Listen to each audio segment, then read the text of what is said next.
Hello my dear students, welcome to Vidya English classes. ਅੱਜ ਅਸੀਂ ਇੱਕ ਬਹੁਤ ਹੀ ਇੰਪੋਰਟੈਂਟ ਟੌਪਿਕ ਡਿਸਕਸ ਕਰਨ ਜਾ ਰਹੇ ਹਾਂ ਕਿ ਇਹ ਉਹ ਟੌਪਿਕ ਹੈ ਜਿਸ ਨੇ ਕਿ ਇੱਕ ਤਰ੍ਹਾਂ ਦਾ ਤਹਿਲਕਾ ਮਚਾ ਦਿੱਤਾ ਸੀ।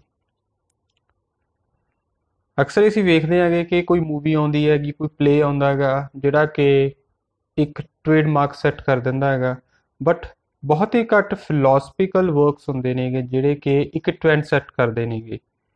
ਉਹਨਾਂ ਵਿੱਚੋਂ ਇੱਕ ਟ੍ਰੈਂਡ ਸੈਟਰ, ਇੱਕ ਲੈਂਡਮਾਰਕ, ਇੱਕ ਰਿਮਾਰਕੇਬਲ, ਕਮੈਂਡੇਬਲ, ਇੱਕ ਫਿਲਾਸਫੀਕਲ ਵਰਕ ਜਿਹੜਾ ਕਿ ਅਸੀਂ ਪੜ੍ਹਨ ਜਾ ਰਹੇ ਹਾਂਗੇ। ਇਸ ਵੀਡੀਓ ਦੇ ਵਿੱਚ ਅਸੀਂ ਇਸ ਚੀਜ਼ ਨੂੰ ਡਿਟੇਲ ਵਿੱਚ ਡਿਸਕਸ ਕਰਾਂਗੇ। ਸਟੂਡੈਂਟ ਦਾ ਅਕਸਰ ਹੀ ਮੈਸੇਜ ਆਉਂਦਾ ਤਾਂ ਉਹ ਕਹਿੰਦੇ ਨੇਗੇ ਕਿ ਸਾਨੂੰ ਇਸ ਟੌਪਿਕ ਦੇ ਵਿੱਚ ਬਹੁਤ ਜ਼ਿਆਦਾ ਪ੍ਰੋਬਲਮਸ ਆ ਰਹੀਆਂ ਨੇ। ਡਾਇਰੈਕਟਲੀ ਨਾਮ ਲੈਣ ਤੋਂ ਪਹਿਲਾਂ ਮੈਂ ਤੁਹਾਨੂੰ ਕੁਝ ਹਿੰਟ ਦੇਣਾ, ਤੁਹਾਨੂੰ ਆਈਡੀਆ ਮਿਲ ਜਾਏਗਾ। ਐਗਜ਼ਿਸਟੈਂਸ਼ੀਅਲਿਜ਼ਮ ਜਿਸ ਤੋਂ ਸ਼ੁਰੂਆਤ ਹੋਇਆ ਮੰਨ ਸਕਦੇ ਹਾਂਗੇ ਅਸੀਂ, ਜਿਸ ਤਰ੍ਹਾਂ ਕਿ ਸਮਿਊਲ ਬੈਕਟ ਨੇ ਵੇਟਿੰਗ ਫॉर ਗੋਦੋ ਲਿਖਿਆ ਸੀਗਾ, ਹੈਰਲ ਪਿੰਟਰ ਦਾ ਦ ਬਰਥਡੇ ਪਾਰਟੀ ਸੀ, ਫਰੈਡਰਿਕ ਨੀਸ਼ੇ ਹੋ ਗਿਆ, ਜੀਨ ਪੌਲ ਸਾਰਟਰ ਹੋ ਗਿਆ।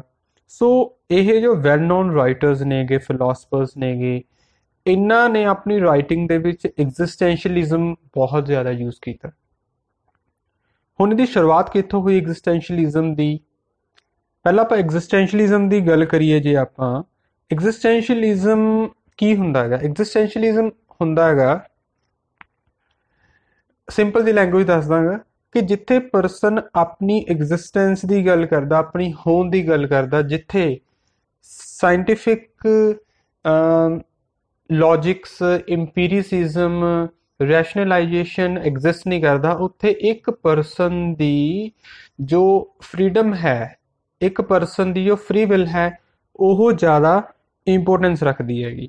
ਔਰ ਇਹਦੇ ਵਿੱਚ ਜੋ ਇਸ ਫਿਲਾਸਫੀਕਲ ਬਿਲੀਫ ਦੇ ਵਿੱਚ ਜੋ ਇੰਡੀਵਿਜੂਅਲ ਹੁੰਦਾ ਹੈਗਾ, ਉਹੀ ਇੱਕ ਪਰਮਾਤਮਾ ਹੁੰਦਾ ਆਪਣੇ, ਉਹੀ ਆਪਣੀ ਸਰਕਾਰ ਹੁੰਦੀ ਹੈ, ਉਹੀ ਆਪਣੀ ਅਥਾਰਟੀ ਹੁੰਦੀ ਹੈਗੀ, ਉਹੀ ਡਿਫਾਈਨ ਕਰਦਾ ਹੈਗਾ ਕਿ ਮੈਂ ਕਿਵੇਂ ਰਹਿਣਾ, ਕਿਵੇਂ ਨਹੀਂ ਰਹਿਣਾ ਹੈਗਾ। ਠੀਕ ਹੈ, ਇਹ ਇੱਕ ਜਰਨਲ, ਜਿਵੇਂ ਮੈਂ ਤੁਹਾਨੂੰ ਸਿੰਪਲ ਲੈਂਗੁਏਜ ਦੇ ਵਿੱਚ ਕਰੈਕਟਸ ਦੱਸਿਆ ਐਗਜ਼ਿਸਟੈਂਸ਼ੀਅਲਿਜ਼ਮ ਦੀ ਗੱਲ ਕੀ ਹੁੰਦੀ ਹੈਗੀ।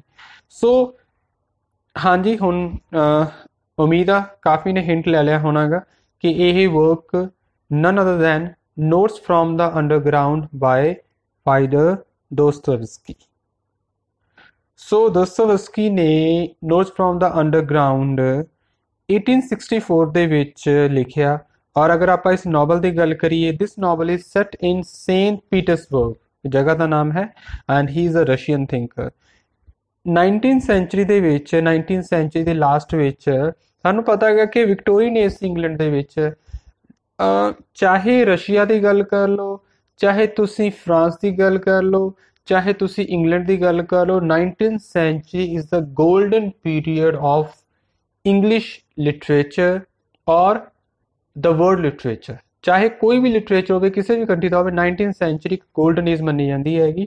ਔਰ ਜੋ ਕੁਝ 19th ਸੈਂਚੁਰੀ 'ਚ ਲਿਖਿਆ ਹੋਇਆ ਹੈਗਾ, ਉਹ ਅੱਜ ਤੱਕ ਸਾਨੂੰ ਇੰਸਪਾਇਰ ਕਰਦਾ ਆ ਰਿਹਾ, ਸਾਨੂੰ ਗਾਈਡ ਕਰਦਾ ਆ ਰਿਹਾ, ਅਤੇ ਉਹ ਜਿਸ ਤਰ੍ਹਾਂ ਕਿ ਇਹ ਵਰਕ ਹੈ ਅੱਜ ਵੀ ਸਾਡੇ ਲਈ ਇਹ ਗਾਈਡ ਕਰ ਰਿਹਾ ਹੈਗਾ।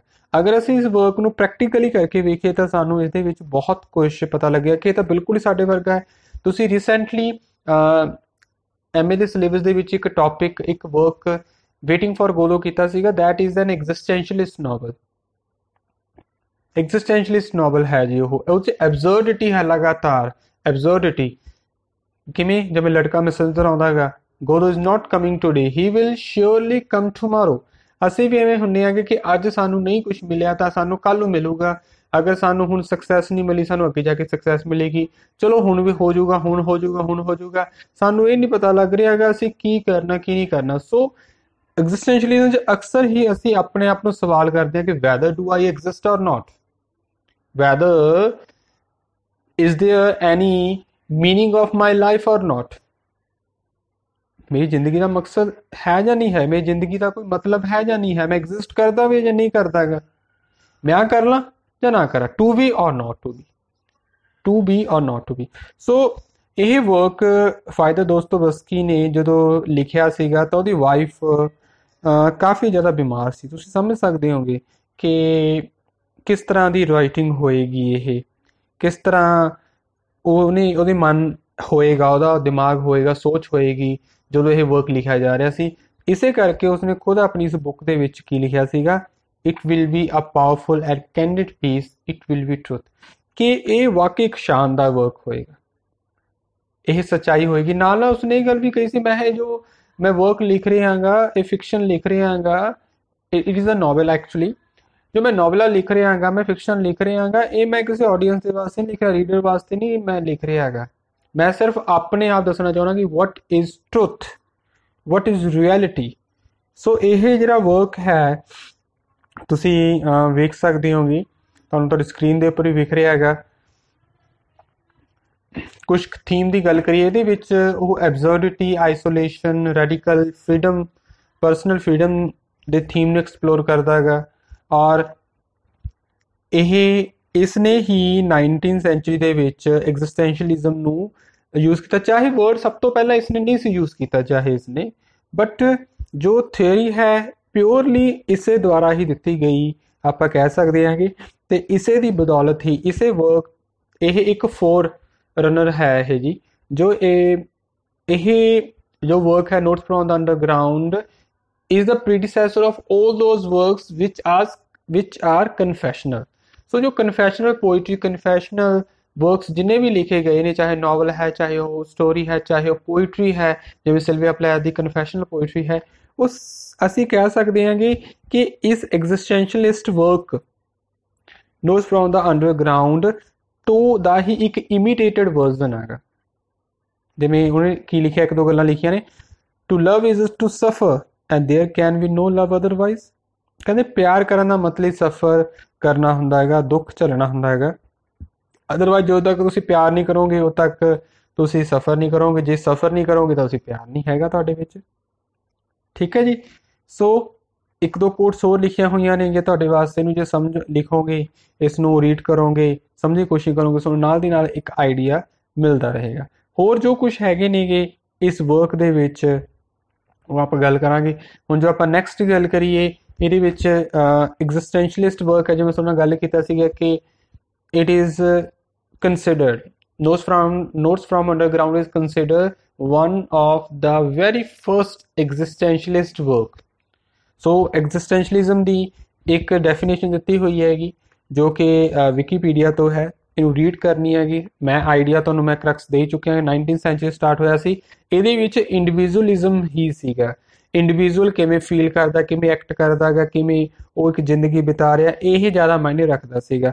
ਇਸੇ ਕਰਕੇ ਸੋ ਉਹਨਾਂ ਨੇ ਗੱਲ ਮੈਂ ਦੱਸ ਦੇਣਾ, ਬਹੁਤ ਇੰਪੋਰਟੈਂਟ ਹੈ ਨੋਟ ਕਰਨੀ। ਨੈਕਸਟ ਸਲਾਈਡ ਦੇ ਵਿੱਚ ਤੁਸੀਂ ਵੇਖੋਗੇ ਜੇ ਤਾਂ ਤੁਹਾਨੂੰ ਪਤਾ ਲੱਗ ਰਿਹਾ ਹੈਗਾ ਇਹ ਵੀ 1864 ਦੇ ਵਿੱਚ ਪਬਲਿਸ਼ ਹੋਈ, ਸੇਂਟ ਪੀਟਰਸਬਰਗ ਦੇ ਵਿੱਚ ਇਹ ਸੈਟ ਹੈਗੀ। ਰੀਅਲਿਸਟਿਕ ਵਰਕ ਹੈ। Realistic work means you will see actual person, students such as students, prostitutes and officer as well, and it is a counter response to the reasonable egoism and Crystal Palace idea of Chernovsky's 1863 novel What is to be done। What is to be done ਦੇ ਵਿੱਚ Crystal Palace ਔਰ ਮੈਥਮੈਟੀਕਲੀ ਕਿਵੇਂ ਜ਼ਿੰਦਗੀ ਜਿਉਣੀ ਹੈ, 2 and 2 4 ਹੁੰਦੇ ਨੇ, ਉਵੇਂ ਇਹ ਕਰਾਂਗੇ ਤਾਂ ਉਹ ਹੋਏਗਾ। ਸੋ ਉਹ ਵਾਲੀ ਤੇ ਰੀਜ਼ਨੇਬਲ ਈਗੋਇਜ਼ਮ, ਇਹ ਜਿਹੜੇ ਕੰਸੈਪਟ ਉਹਦੇ ਡਾਇਰੈਕਟ ਕਾਊਂਟਰ ਕਰਨਾ ਦਾ ਚਾਹਵਾਨ ਸੀਗਾ ਦੋਸਤੋਵਸਕੀ ਨੇ ਚਰਨੋਸਵਸਕੀ ਦਾ ਜਿਹੜਾ ਇਹ ਬੁੱਕ ਲਿਖੀ ਸੀਗੀ what is to be done, ਇਹਦੇ ਐਗਜ਼ੈਕਟਲੀ ਕੰਟਰੇਰੀ ਜਾਂ ਕਹ ਲਓ ਇਹਦਾ ਇੱਕ ਤਰ੍ਹਾਂ ਦਾ ਮਜ਼ਾਕ ਬਣਾਇਆ ਹੋਇਆ ਹੈਗਾ, ਇਹਦੀ ਪੈਰਡੀ ਹੈ ਇਹਦੇ ਵਿੱਚ ਨੋਟਸ ਫਰੋਮ ਦਾ ਅੰਡਰਗਰਾਊਂਡ ਦੇ ਵਿੱਚ। ਸੋ ਤੁਹਾਨੂੰ ਜੇ ਤੁਸੀਂ ਹੋਰ ਬੈਟਰ ਅੰਡਰਸਟੈਂਡਿੰਗ ਲੈਣੀ ਹੈਗੀ ਇਸ ਦੀ, ਮੈਂ ਸੁਜੈਸਟ ਕਰਾਂਗਾ ਕਿ ਤੁਸੀਂ ਨੋਟਸ ਫਰੋਮ ਦਾ ਅੰਡਰਗਰਾਊਂਡ ਦੇ ਨਾਲ ਚਰਨੋਸਵਸਕੀ ਦਾ 1863 ਦੇ ਵਿੱਚ ਲਿਖਿਆ ਹੋਇਆ novel what is to be done ਵੀ ਸ਼ਿਓਰਲੀ ਰੀਡ ਕਰਨਾ ਹੀ ਕਰਨਾ ਸੀ। ਔਰ ਇੱਕ ਵੇਟਿੰਗ ਫॉर ਗੋਦੋ ਜ਼ਰੂਰ ਪੜ੍ਹਨਾ ਗਾ, ਹੈਰਲਡ ਪਿੰਟਰ ਦੁਆਰਾ ਲਿਖੀ ਗਈ ਦਾ ਬਰਥਡੇ ਪਾਰਟੀ, ਉਹ ਵੀ ਤੁਸੀਂ ਇੱਕ ਆਈਡੀਆ ਤੌਰ 'ਤੇ ਲੈ ਸਕਦੇ ਹੋ। ਅਤੇ ਫਰੈਡਰਿਕ ਨੀਸ਼ੇ ਨੂੰ ਜਿੰਨਾ ਵੀ ਤੁਸੀਂ ਪੜ੍ਹ ਸਕਦੇ ਹੋਗੇ ਉਹਨਾਂ ਪੜ੍ਹੋ ਤੁਸੀਂ। ਉਸ ਤੋਂ ਇਲਾਵਾ ਕੀ ਕਹਿ ਰਿਹਾ ਹੈਗਾ ਇਹਦੇ ਵਿੱਚ कि life can be great if everybody utilize reason utilizes what is to be their greatest advantage. कहते लाइफ कहते ग्रेट ਤਾਂ ਹੋ ਸਕਦੀ ਹੈ ਜੇ ਹਰ ਕੋਈ ਜੋ ਰੀਜ਼ਨ ਹੈ ਲੌਜਿਕ ਹੈ ਉਸਨੂੰ ਯੂਟੀਲਾਈਜ਼ ਕਰੇ ਤੇ ਰਿਅਲਾਈਜ਼ ਕਰਦਾ ਹੈਗਾ ਕਿ ਉਹਦਾ ਫਾਇਦਾ ਕੀ ਹੈਗਾ, ਉਹਦਾ ਫਾਇਦਾ ਕਿਸ ਦੇ ਵਿੱਚ ਹੈਗਾ। ਠੀਕ ਹੈ ਜੀ। ਸੋ ਆਲਰੇਡੀ ਮੈਂ ਤੁਹਾਡੇ ਨਾਲ ਗੱਲ ਕਰ ਚੁੱਕਿਆ ਸੀਗਾ ਕਿ ਜਦੋਂ ਇਹ ਬੁੱਕ ਲਿਖੀ ਗਈ ਸੀਗੀ, ਇਹ ਜਦੋਂ ਬੁੱਕ ਲਿਖੀ ਗਈ ਸੀਗੀ ਉਦੋਂ ਉਹਦੇ ਵਾਈਫ ਦੋਸਤੋਵਸਕੀ ਦੀ ਵਾਈਫ ਬਿਮਾਰ ਸੀਗੀ। ਸੋ ਵੇਖ ਸਕਦੇ ਹਾਂ ਕਿ ਉਹਦਾ ਮਾਈਂਡ ਕਿੱਦਾਂ ਦਾ ਹੋਣਾ, ਉਦੋਂ ਉਹਦੀ ਜੋ ਉਹਦੀ ਮੈਂਟਲ ਕੰਡੀਸ਼ਨ ਹੈ ਕਿੱਦਾਂ ਦੀ ਹੋਣੀ ਹੈਗੀ। ਉਸ ਤੋਂ ਬਾਅਦ ਅਗਰ ਗੱਲ ਕਰੀਏ ਇਸ ਨੂੰ ਅਸੀਂ ਨੋਟਸ ਬਣਾਉਂਦਾ ਉਹਨਾਂ ਨੂੰ ਦੋ ਪਾਰਟਸ ਵਿੱਚ ਡਿਵਾਈਡ ਕਰ ਸਕਦੇ ਹਾਂ, ਦੋ ਪਾਰਟਸ ਵਿੱਚ ਡਿਵਾਈਡ ਕੀਤਾ ਹੋਇਆ। ਸੌਰੀ, ਦੋ ਪਾਰਟ ਕਿਹੜੇ ਨੇ? ਜੋ ਫਸਟ ਪਾਰਟ ਹੈ ਉਹਦੇ ਵਿੱਚ ਉਹ ਹੈ ਅੰਡਰਗਰਾਊਂਡ, ਉਹਦਾ ਨਾਮ ਹੈ ਅੰਡਰਗਰਾਊਂਡ। ਔਰ ਇਹਦੇ ਵਿੱਚ ਤੁਸੀਂ ਵੇਖੋਗੇ ਜਿਹੜਾ ਅੰਡਰਗਰਾਊਂਡ ਮੈਨ ਹੈ ਉਹ ਫਸਟ ਪਰਸਨ ਦੇ ਵਿੱਚ ਕਨਫੈਸ਼ਨ ਕਰ ਰਿਹਾ ਹੈਗਾ, ਆਪਣੇ ਮਨ ਦੀਆਂ ਗੱਲਾਂ ਰੱਖ ਰਿਹਾ ਹੈਗਾ, ਦੱਸ ਰਿਹਾ ਹੈਗਾ, ਸਭ ਕੁਝ ਕਨਫੈਸ ਕਰ ਰਿਹਾ, ਮੈਂ ਕੀ ਸੋਚਦਾ ਕੀ ਨਹੀਂ ਸੋਚਦਾ, ਮੈਂ ਕੀ ਕਰਨਾ ਚਾਹੁੰਦਾ ਗਾ। ਔਰ ਤੁਸੀਂ ਵੇਖੋਗੇ ਅਕਸਰ ਹੀ ਉਹ ਕੁਛ ਤਰ੍ਹਾਂ ਦੇ ਵਰਡ ਜਿਵੇਂ ਹੇਟਫੁਲ, ਸਪਾਈਟਫੁਲ, ਰਿਵੇਂਜ ਇੱਦਾਂ ਦੇ ਵਰਡ ਯੂਜ਼ ਕਰਦਾ ਹੋਇਆ ਵੇਖ ਰਿਹਾ। ਸੋ ਉਹ ਇੱਕ ਹਾਈਪਰ ਕੌਨਸ਼ੀਅਸ ਮੈਨ ਹੈ। ਸੋ ਇੱਥੇ ਹੀ ਕੌਨਸ਼ੀਅਸ, ਅਨਕੌਨਸ਼ੀਅਸ, ਸਬਕੌਨਸ਼ੀਅਸ ਤੇ ਅੱਜ ਇੱਕ ਵਰਡ ਹੋਰ ਆਇਆ ਹਾਈਪਰ ਕੌਨਸ਼ੀਅਸ। ਇਹ ਜੋ ਫਸਟ ਪਰਸਨ ਨਰੇਟਰ ਹੈ ਜਿਹੜਾ ਅੰਡਰਗਰਾਊਂਡ ਮੈਨ ਹੈ ਤੇ ਅੰਡਰਗਰਾਊਂਡ ਹੋ ਕੇ ਰਹਿ ਰਿਹਾ ਹੈਗਾ, ਇਹ ਕਿਸੇ ਨਾਲ ਕੋਈ ਕੰਟੈਕਟ ਨਹੀਂ ਹੈਗਾ, ਕੋਈ ਲੈਣਾ ਦੇਣਾ ਨਹੀਂ ਹੈਗਾ ਗਾ, ਕਿਸੇ ਨਾਲ ਕੋਈ ਗੱਲਬਾਤ ਨਹੀਂ ਕਰ ਰਿਹਾ ਹੈਗਾ, ਸਿਰਫ ਆਪਣੇ ਆਪ ਤੱਕ ਹੀ ਸੀਮਤ ਹੈਗਾ। ਤੇ ਤੁਸੀਂ ਵੇਖੋਗੇ ਇਹਦੇ ਵਿੱਚ ਅੰਡਰਗਰਾਊਂਡ ਦੇ ਥਰੂ ਹੀ ਰਾਈਟਰ ਦੋਸਤੋਵਸਕੀ ਕ੍ਰਿਟੀਕ ਕਰ ਰਿਹਾ ਕਿ ਇਹਨੂੰ ਜੋ ਵੈਸਟਰਨ ਰੈਸ਼ਨਲਾਈਜੇਸ਼ਨ ਤੇ ਈਗੋਇਜ਼ਮ ਜੋ ਵੱਧ ਰਿਹਾ ਸੀ ਸੁਸਾਇਟੀ ਦੇ ਵਿੱਚ, ਇਹ ਸਿਰਫ ਰਸ਼ੀਆ ਦੇ ਵਿੱਚ ਨਹੀਂ ਸੀ, ਪੂਰੇ ਵਰਲਡ ਦੇ ਵਿੱਚ 19th ਸੈਂਚੁਰੀ ਵਿੱਚ ਇਹ ਕੁਝ ਹੋ ਰਿਹਾ ਸੀਗਾ। ਤਾਂ ਉਸਨੇ ਉਹਦੇ ਕਾਊਂਟਰ ਅਟੈਕ ਕਰਨ ਦੇ ਲਈ ਇਹ ਵਰਕ ਲਿਖਿਆ ਤੇ ਅੰਡਰਗਰਾਊਂਡ ਮੈਨ ਨੂੰ ਐਜ਼ ਅ ਕੈਰੈਕਟਰ ਰੱਖਿਆ ਜਿਹੜਾ ਕਿ ਕਨਫੈਸ਼ਨ ਕਰ ਰਿਹਾ ਹੈਗਾ, ਫਸਟ ਪਰਸਨ ਕਨਫੈਸ਼ਨ। ਤੁਸੀਂ ਮੰਨ ਸਕਦੇ ਫਸਟ ਪਰਸਨ ਕਨਫੈਸ਼ਨ ਤੋਂ ਆਈਡੀਆ ਲੈ ਸਕਦੇ ਹੋ ਕਿ ਦੋਸਤੋਵਸਕੀ ਦੇ ਖੁਦ ਦੇ ਹੀ ਆਈਡੀਆਜ਼ ਨੇ, ਖੁਦ ਉਹ ਇਹ ਚੀਜ਼ ਕਹਿਣਾ ਚਾਹੁੰਦਾ ਹੈਗਾ।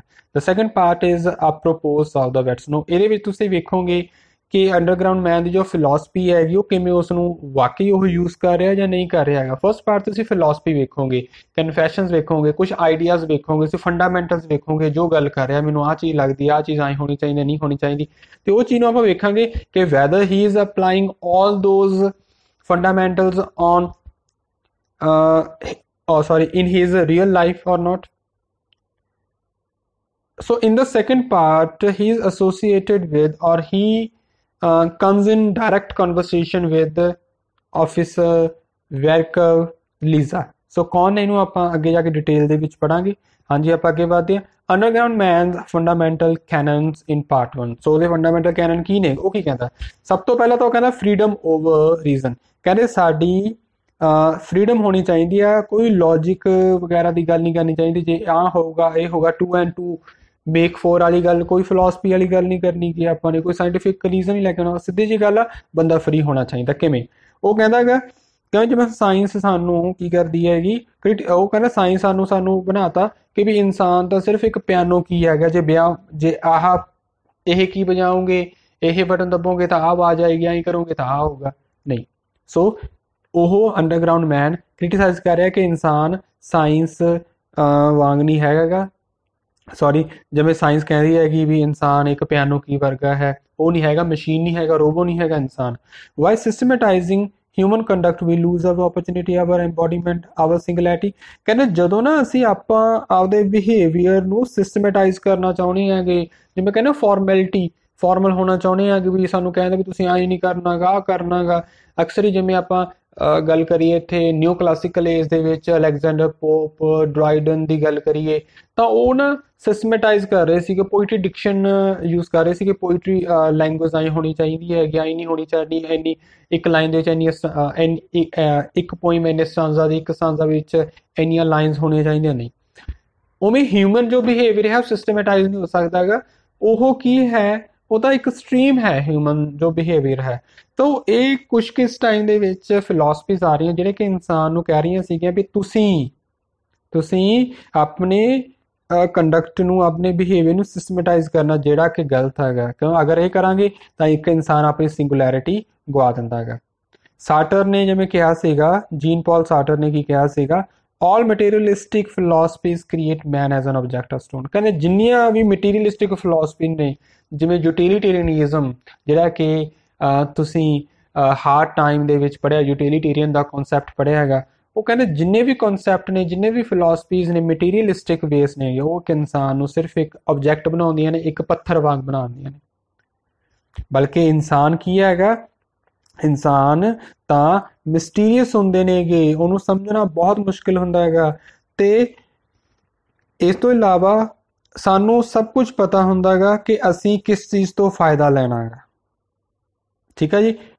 ਤੇ ਸਾਇੰਸ ਤੇ ਰੀਜ਼ਨ ਦੀ ਗੱਲ ਕਰੀਏ ਤਾਂ ਮੈਨੂੰ ਲੱਗਦਾ ਹੈਗਾ, ਮੀਨਸ ਦੋਸਤੋਵਸਕੀ ਅੰਡਰਗਰਾਊਂਡ ਮੈਨ ਦੇ ਥਰੂ ਕਹਿ ਰਿਹਾ ਹੈਗਾ ਵੀ ਸਾਇੰਸ ਤੇ ਰੀਜ਼ਨ ਥਰੂ ਅਸੀਂ ਫਾਇਦਾ ਤਾਂ ਲੈ ਸਕਦੇ ਹਾਂਗੇ,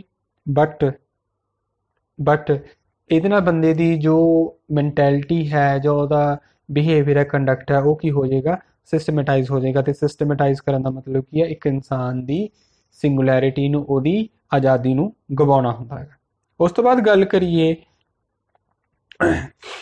the most advantages is one's own free independent desire, one's own whims, however unbridled all man needs is independent volition।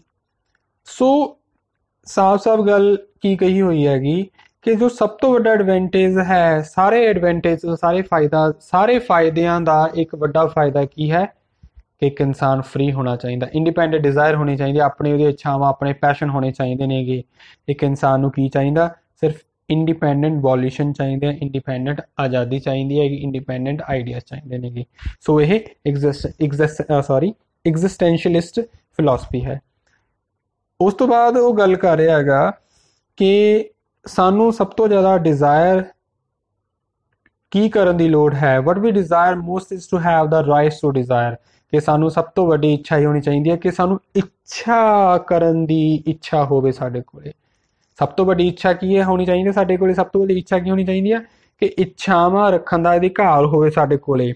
ਪਰ what is extremely stupid, but ਇਹ ਸਭ ਤੋਂ ਵੱਡੀ ਸਟੂਪਿਡਿਟੀ ਵਾਲੀ ਗੱਲ ਲੱਗਦੀ ਹੈ। Not to be born to desire only what is intelligent, ਕੀ ਹੈਗਾ, ਕਹਿੰਦੇ ਵੀ ਕਿਸੇ ਵੀ ਡਿਜ਼ਾਇਰ ਦੇ ਨਾਲ ਬੰਨੋ ਨਾ, ਇਹੀ ਇੰਟੈਲੀਜੈਂਟ ਹੈ। ਦੇਖੋ ਬੜੀ ਨਾ ਕੰਪਲੈਕਸ ਜਿਹੀ ਗੱਲ ਕਹੀ ਹੈਗੀ ਉਸਨੇ। ਪਹਿਲਾਂ ਗੱਲ ਕਹੀ ਹੋਈ ਹੈਗੀ, ਹੁਣ ਤੱਕ ਸਾਨੂੰ ਲੱਗਿਆ ਹੋਣਾ ਯਾਰ ਕਿੰਨਾ ਸਿਆਣਾ ਬੰਦਾ। ਹੁਣ ਦੇਖੋ ਕੀ ਕਹਿ ਰਿਹਾ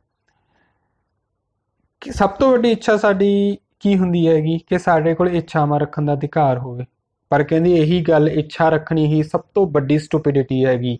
ਐਕਸਪੈਕਟੇਸ਼ਨਸ ਆਲਵੇਜ਼ ਡਿਚ, ਜਿਹੜੀਆਂ ਇੱਛਾਵਾਂ ਹੁੰਦੀਆਂ ਸਾਡੀਆਂ, ਐਕਸਪੈਕਟੇਸ਼ਨਸ ਹੁੰਦੀਆਂ ਨੇ ਜਾਂ ਦੂਸਰੇ ਤੋਂ ਹਮੇਸ਼ਾ ਸਾਨੂੰ ਧੋਖਾ ਦਿੰਦੀਆਂ ਨੇ, ਇਹੀ ਚੀਜ਼ ਇਹਦੇ ਵਿੱਚ ਕਰ ਰੱਖੀ ਹੋਈ ਹੈਗੀ ਉਸਨੇ। ਉਹ ਕਹਿੰਦੇ reason is deceptive because it promises more than it can do. ਜਿਹੜਾ ਰੀਜ਼ਨ ਹੁੰਦਾ ਨਾ ਵੀ ਜਿਵੇਂ ਕਹਿ ਲਓ ਵੀ ਪੜ੍ਹਾਂਗੇ ਤਾਂ ਅਸੀਂ ਇੰਟੈਲੀਜੈਂਟ ਬਣਾਂਗੇ, ਨਹੀਂ ਪੜ੍ਹਾਂਗੇ ਤਾਂ ਅਸੀਂ ਮੂਰਖ ਬਣਾਂਗੇ, ਜੇ ਅਗਰ ਅਸੀਂ ਇਹ ਚੀਜ਼ ਕਰਾਂਗੇ ਤਾਂ ਉਹ ਹੋਏਗਾ। ਕਹਿੰਦੇ ਇਹ ਚੀਜ਼ ਲੌਜੀਕਲ ਬੇਸਡ, ਰੀਜ਼ਨ ਬੇਸਡ ਹਮੇਸ਼ਾ ਡਿਸੈਪਟਿਵ ਹੁੰਦੀ ਹੈਗੀ, ਇਲੌਜੀਕਲ ਹੁੰਦੀ ਹੈਗੀ, ਕਿਉਂਕਿ ਇਹ ਕਰ ਸਕਦਾ ਹੈਗਾ ਉਸ ਤੋਂ ਕਿਤੇ ਵੱਧ ਕੇ ਪ੍ਰੋਮਿਸ ਕਰ ਦਿੰਦਾ ਹੈਗਾ। ਇਹ ਜਿਵੇਂ ਸਾਡੇ ਜੋ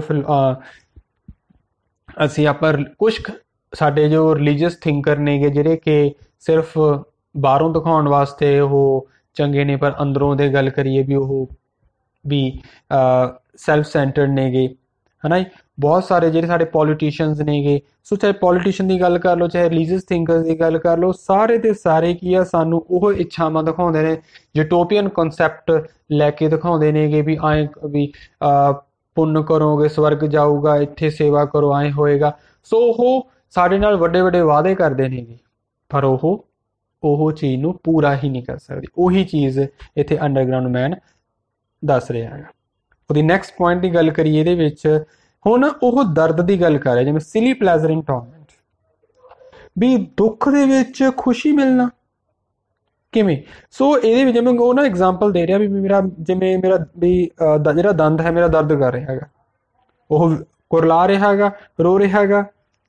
ਉਹ ਕਹਿੰਦਾ ਵੀ ਮੈਨੂੰ ਇਹਦੇ ਵਿੱਚ ਖੁਸ਼ੀ ਮਿਲ ਰਹੀ ਹੈਗੀ, ਮੈਨੂੰ ਖੁਸ਼ੀ ਮਿਲ ਰਹੀ ਹੈ ਇਹਦੇ ਵਿੱਚ, ਕਿਉਂਕਿ ਇਹਦੇ ਵਿੱਚ ਕੀ ਹੈਗਾ, ਅਗਰ ਅਭੀ ਮੈਂ ਇਹਦੇ 'ਚ ਖੁਸ਼ੀ ਲੱਭ ਲਾਂ ਤਾਂ ਮੈਨੂੰ ਘੱਟੋ ਘੱਟ ਇਹ ਹੈਗਾ ਕਿ ਮੈਂ ਇਸ ਦੁੱਖ ਤੋਂ ਬਚਣ ਦੀ ਕੋਸ਼ਿਸ਼ ਕਰ ਰਿਹਾ ਹੈਗਾ ਤੇ ਦੂਸਰਿਆਂ ਨੂੰ ਮੈਂ ਕੀ ਕਰ ਰਿਹਾ ਹੈਗਾ, ਦੁੱਖ ਦੇ ਰਿਹਾ ਹੈਗਾ। ਕਹਿੰਦਾ ਮਤਲਬ ਕਿ ਜਦੋਂ ਮੈਂ ਹੁਣ ਕੁਰਲਾ ਰਿਹਾ, ਨੋ ਡਾਊਟ ਵੀ ਕੁਰਲਾ ਕੇ ਮੈਂ ਆਪਣੇ ਆਪ ਨੂੰ ਵੀ ਤੰਗ ਕਰ ਰਿਹਾ ਨਹੀਂ, ਪਰ ਕਹਿੰਦੇ ਜੋ ਦੂਸਰਾ ਬੰਦਾ ਹੀ ਮੇਰੀ ਆਵਾਜ਼ ਸੁਣੂਗਾ ਉਹ ਵੀ ਮੈਂਟਲੀ ਅਪਸੈਟ ਹੋਏਗਾ, ਉਹਨੂੰ ਵੀ ਦੁੱਖ ਦਰਦ ਹੋਵੇਗਾ।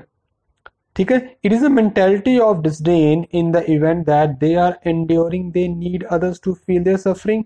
ਇਹਦਾ ਮਤਲਬ ਕੀ ਹੈ, ਇਨਸਾਨ ਇਹ ਕਹਿੰਦੇ ਮੈਂਟੈਲਿਟੀ ਹੈ ਕਿ ਇੱਕ ਇਨਸਾਨ ਇਹੀ ਚਾਹੁੰਦਾ ਹੈਗਾ ਕਿ ਦੂਸਰਾ ਵੀ ਸਾਡੀ ਸਫਰਿੰਗ ਨੂੰ ਮਹਿਸੂਸ ਕਰੇ।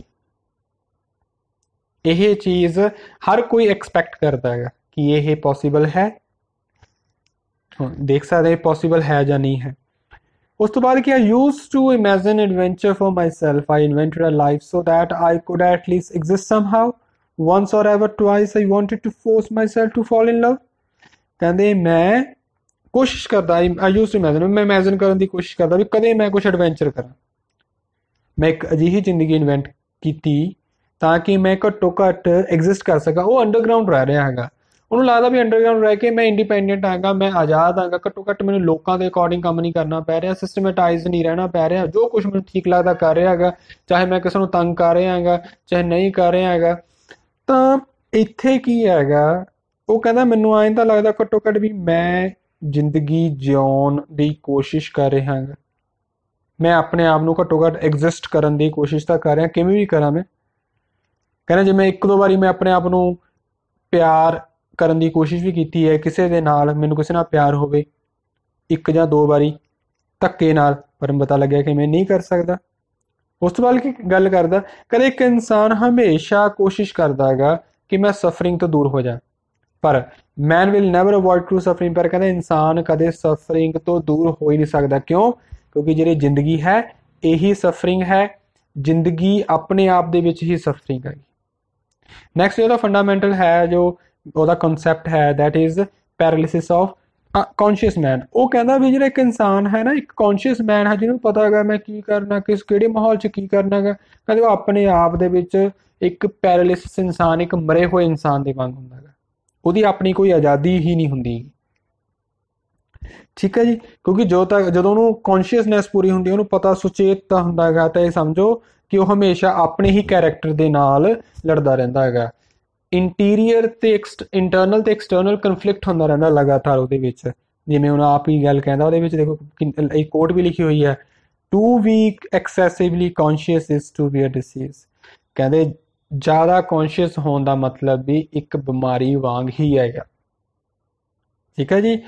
ਸੋ ਲੋਕ ਜਿਹੜੇ ਕਿ ਕੌਨਸ਼ੀਅਸ ਨੇਗੇ, ਉਹਨੂੰ ਲੱਗਦਾ ਹੈਗਾ ਕਿ ਉਹਨਾਂ ਨੂੰ ਸਭ ਪਤਾ ਹੈਗਾ, ਉਹ ਗੇਮ ਪਲਾਨ ਹੈ ਉਹਨਾਂ ਦਾ, ਇਹ ਸਮਝਣ ਦੀ ਕੋਸ਼ਿਸ਼ ਕਰ ਰਹੇ ਹੈਗੇ, ਪਰ ਉਹ ਕਦੇ ਵੀ ਸੈਟਿਸਫਾਈ ਆਪਣੀ ਜ਼ਿੰਦਗੀ ਦੇ ਨਾਲ ਹੋ ਹੀ ਨਹੀਂ ਪਾਉਣਗੇ।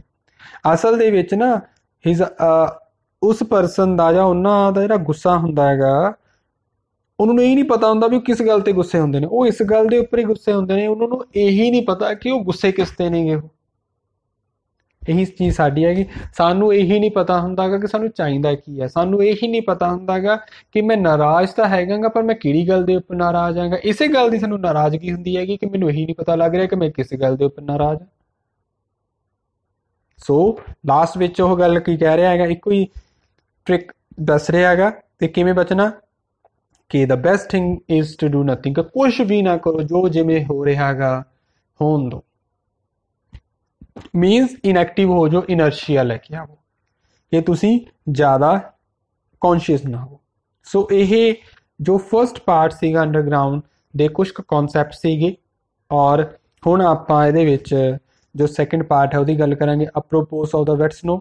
ਅਪਰੋਪੋਸ ਆਫ ਦਾ ਵੈਟ ਸਨੋ ਦੇ ਵਿੱਚ ਤੁਸੀਂ ਵੇਖੋਗੇ ਕਿ ਉਹ ਤਿੰਨ ਬੰਦਿਆਂ ਦੇ ਨਾਲ ਉਹ ਕੰਟੈਕਟ ਦੇ ਵਿੱਚ ਆਉਂਦਾ, ਕਨਵਰਸੇਸ਼ਨ ਹੁੰਦੀ ਹੈਗੀ, ਡਾਇਰੈਕਟਲੀ ਇਨਡਾਇਰੈਕਟਲੀ, ਚਾਹੇ ਆਪਣੇ ਮਨ ਨਾਲ ਕਰਦਾ ਚਾਹੇ ਨਹੀਂ ਕਰਦਾ ਹੈਗਾ। ਉਹ ਕਿਹੜੇ ਨੇ, ਜੇ ਸਭ ਤੋਂ ਪਹਿਲਾਂ ਉਹਦੇ ਵਿੱਚ ਆਉਂਦਾ ਆਫਿਸਰ। ਇਹ ਨਾ ਆਫਿਸਰ ਹੈ ਜਿਹਨੂੰ ਹੁਣ ਇਹਦੇ ਪ੍ਰਤੀ ਨਾ, ਜਿਹਦੇ ਪ੍ਰਤੀ ਇਹਦੇ ਮਨ ਦੇ ਵਿੱਚ ਕਿਤੇ ਨਾ ਕਿਤੇ ਸਪਾਈਟ ਹੈ, ਹੇਟਰਡ ਹੈ, ਕਿਉਂਕਿ ਉਹ ਵੈਲ ਡਰੈਸਡ ਹੈ, ਇਹਨੂੰ ਇਗਨੋਰ ਕਰ ਰਿਹਾ ਹੈਗਾ। ਤਾਂ ਹੁਣ ਨਾ ਇਹ ਤੋਂ ਬਦਲਾ ਲੈਣਾ ਚਾਹੁੰਦਾ, ਜਾਂ ਇਹ ਗੱਲ ਕਿ ਕਈ ਬੁੱਕਸ ਦੇ ਵਿੱਚ ਲਿਖਿਆ ਕਿ ਬਦਲਾ ਨਹੀਂ, ਵੀ ਉਹ ਘੱਟੋ ਘੱਟ ਵੀ ਉਹਦੇ ਸਟੇਟਸ ਤੱਕ ਪਹੁੰਚਣਾ ਚਾਹੁੰਦਾ ਹੈਗਾ ਉਹ। ਤਾਂ ਹੁਣ 2 ਮਹੀਨੇ ਲਗਾਤਾਰ ਉਹਨੂੰ ਫੋਲੋ ਕਰਦਾ ਰਹਿੰਦਾ ਤੇ ਪਲੈਨਿੰਗ ਕਰਦਾ ਵੀ ਮੈਂ ਕਿਵੇਂ ਰਿਵੈਂਜ ਲਵਾਂ ਉਸ ਤੋਂ ਮੈਂ। ਠੀਕ ਹੈ ਜੀ। ਸੋ ਰਿਵੈਂਜ ਵਾਲਾ ਕਨਸੈਪਟ ਇਹਦੇ ਵਿੱਚ ਆਇਆਗਾ। ਫਿਰ ਫਾਈਨਲੀ ਜਦੋਂ ਉਹ ਇੱਕ ਦੂਜੇ ਨਾਲ ਫੇਸ ਟੂ ਫੇਸ ਹੁੰਦੇ